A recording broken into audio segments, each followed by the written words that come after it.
Hello friends, welcome to my channel. ఈరోజు మనము టమాటా and కొత్తిమీర చట్నీని ఎలా తయారు చేసుకోవాలో నేర్చుకుందాము. మనకు అప్పుడప్పుడు ఇంట్లో టమాటాలు ఎక్కువగా మిగిలిపోతూ ఉంటాయి కదా.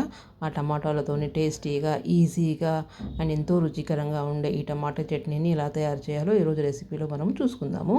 దానికోసం నేను ఒక 1/2 kg వరకు టమాటాలని ఈ విధంగా కట్ చేసి పెట్టుకున్నాను. అలాగే ఒక 12 వరకు పచ్చిమిరపకాయలని కడిగేసి శుభ్రంగా పెట్టుకున్నాను. అండ్ ఈ టమాటా చట్నీకి ఈ సైజ్ కొత్తిమీర అనేది సరిపోతుంది.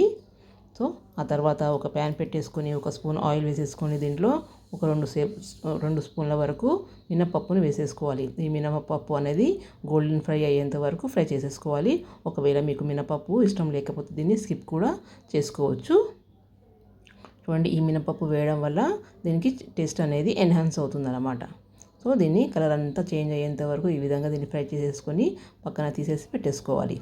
ఆ తర్వాత మనము ఇదే ప్యాన్లో పచ్చిమిరపకాయలను వేసేసుకోవాలి. పచ్చిమిరపకాయలను ఇలా 2 ముక్కలుగా కట్ చేసేసి వేసుకున్నాను. లేదంటే ఇది ఫ్రై చేసేటప్పుడు మన మీద పగులుతాయి అన్నమాట. అందుకే వీటిని కంపల్సరీగా ముక్కలుగా కట్ చేసి చేసుకోవాలి. చూడండి, ఈ కలర్ అనేది మొత్తము చేంజ్ అయ్యేంత వరకు పచ్చిమిరపకాయలది ఫ్రై చేసేసుకొని దీన్ని కూడా తీసేసి పక్కన పెట్టేసుకోవాలి.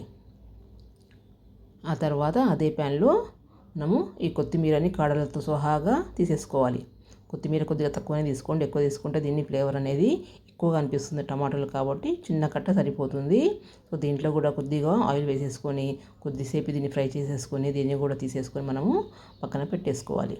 ఆ తర్వాత అదే ప్యాన్లోకి మనం కట్ చేసి పెట్టుకున్న టమాటాలన్నింటినీ వేసేసుకొని అందులో కొద్దిగా 1 స్పూన్ వరకు ఆయిల్ వేసేసుకోవాలి. ఆయిల్ వేసేసుకున్న తర్వాత ఒక 1/2 స్పూన్ వరకు పసుపు వేసేసుకొని ఈ టమాటాలను మంచిగా కలిపి ఈ టమాటాలు అనేటివి మెత్తగా ఉడికేంత వరకు మూత పెట్టేసి ఉడికించుకోవాలి.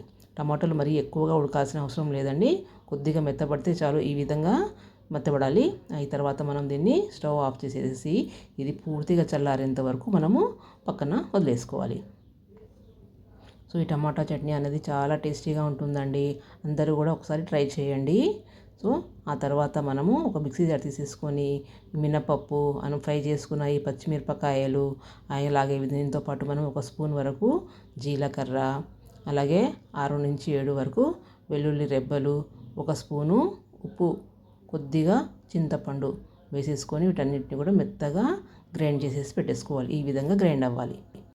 ఆ తర్వాత చల్లార్చుకున్న ఈ టమాటాలన్నింటినీ కూడా ఇందులో వేసేసుకొని మనము కొత్తిమీరని యాడ్ చేసేసుకొని ఒక పల్స్ మోడ్లో 2-3 సార్లు ఇలా తిప్పేసుకున్నాం అనుకోండి, ఈ టమాటా చట్నీ అనేది రెడీ అయిపోతుంది. మరీ మెత్తగా కూడా నూరుకోవద్దండి, కొద్దిగా పలుకుగా ఉండాలి. అప్పుడు ఈ టమాటా చట్నీ అనేది చాలా టేస్టీగా ఉంటుంది. చాలా తక్కువ టైంలో చాలా ఫాస్ట్గా అండ్ ఎంతో రుచికరంగా ఇది రెడీ అవుతుంది. దీన్ని మనం అన్నంతో పాటు దోశల్లోకి, ఇడ్లీల్లోకి, చపాతీల్లో కూడా తినొచ్చండి.